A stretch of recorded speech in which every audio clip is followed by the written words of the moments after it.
Hello, my friend. This is Sandi Boucher, and welcome to Honorary Indian Daily. Today's entry is a longer one, a revelation. It's the May 4th entry, and it's called My Talking Stick. This revelation is so recent, my hands are still frozen from my walk, making my typing labored at best, but no matter. It is important that I share this with you. The story of my talking stick. Yesterday I committed to my first ever run, the Royal LePage Women's United Run. To do a run or a marathon of any type has been on my bucket list for many years. Now, as always, it surprises me how easily it comes together once the time is right. The run will be around Boulevard Lake, a man-made lake here in the middle of the city I call home, a lake that I have made my personal goal since last summer.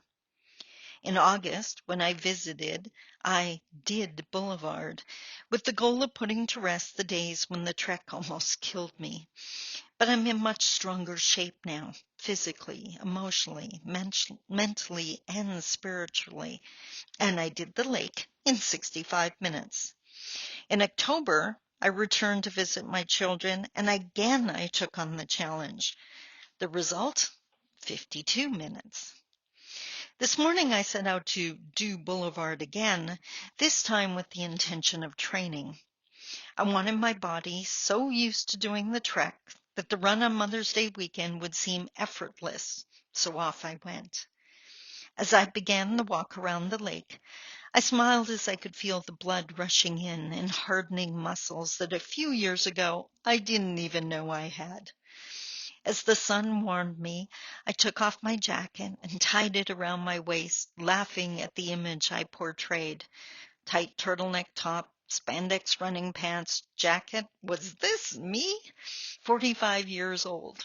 Yes, it was me, and the thought empowered me. I continued my walk in awe of the energy I felt and the speed I was able to maintain, happy that finally there was some sign of all the work I had put in at the gym. Then I rounded another corner. To my right, the sun warmed my body, but to the left, my body was chilled by the ice that was now collected in one end of the lake. And as quickly as the sensations hit my skin, the smile appeared on my face. And we are surprised at the conflict, the balance required in our lives, I thought to myself. Why? When even nature has conflict and struggle. I imagined the sun slowly melting the ice that just a few short weeks ago had dominated over this lake. But as the winter gave way to spring, it was slowly losing its grip, just as the struggles and challenges of our past eventually dim with the coming of the new year, and I smiled at the simplicity of it all. Then I saw it, beautiful in the contrast, a piece of driftwood laying on the rocks, almost white against the dark earth, and calling to me. Suddenly I knew I had to get it. As I eased my way down the smooth rocks to the lake shore to retrieve my gift, so much made sense to me. Months ago, I had prepared to make a talking stick, something the women in my group could hold on to as they talked and shared.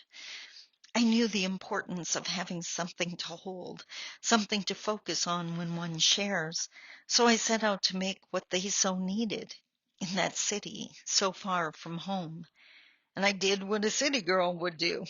I bought a dowel, and I set out to beat it. I laughed at my own silliness as I held the piece of driftwood. You can't manufacture what must be given, you silly banana, I chided myself, remembering the teaching I knew so well. No wonder I never felt the need to finish it. I retrieved my piece of driftwood, removing it from Mother Earth. As I returned to the path, I held it in my right hand, as is the norm for me, but suddenly a voice told me to take it in my left hand. As I did, the voice said, Step out of your comfort zone. Do something out of the ordinary. As I held the stick now in my left hand, I felt my hand naturally fall into the slight curve at the base. I felt the strength in my arm, the power in my soul, the nature of this stick. I pictured the beadwork and the ribbons I would put on it, and I knew how perfect this gift was. A few feet away, another teaching came to me as I crossed the bridge over the dam, watching the tumultuous water cascade over the falls.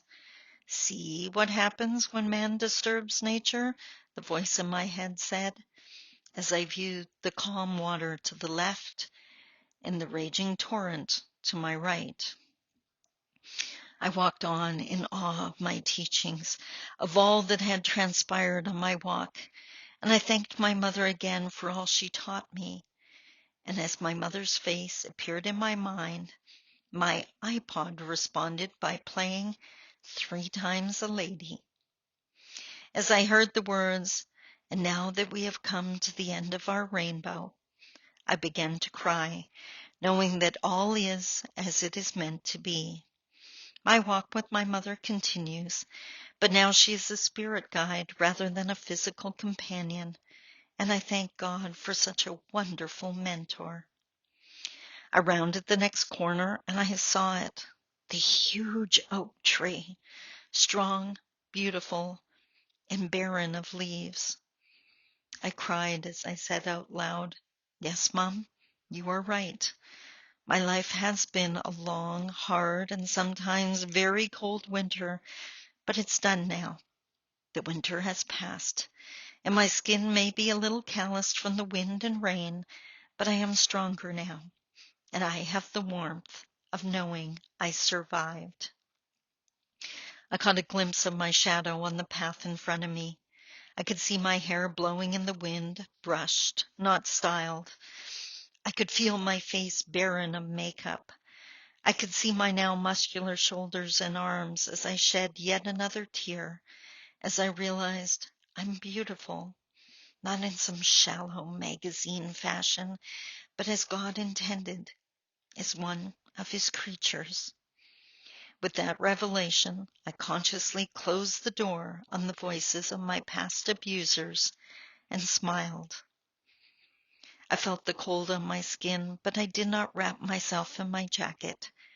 Instead, I let the cold air invigorate me and remind me I'm alive and I'm capable.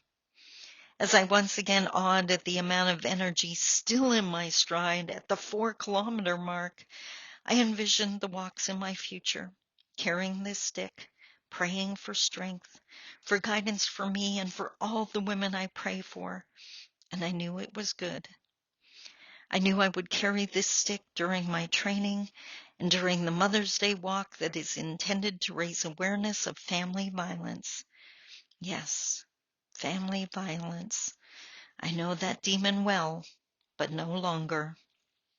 I am alive, I am strong, and I have my talking stick.